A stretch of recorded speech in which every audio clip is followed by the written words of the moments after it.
Hi, my name is Claire Elgart. I am currently living in Charlotte, North Carolina.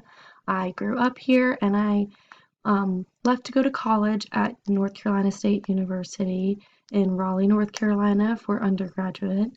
I got my BA biology degree there with minors in sports science and nutrition.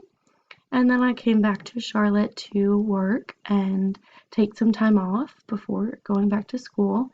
So currently I work at a asthma and allergy center doctor's office in Charlotte. I've been there for about a year and a half as a medical assistant.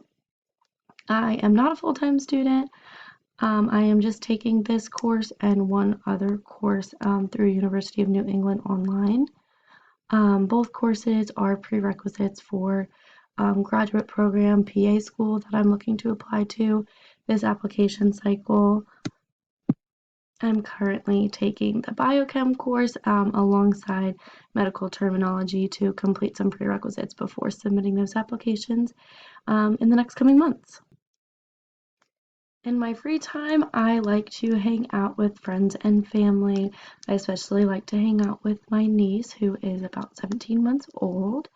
Um, I also like to go to the gym and lift weights and exercise. I also like to get outdoors and go on walks, shop around Charlotte if it's a good day out for that, and find some restaurants in Charlotte to try out.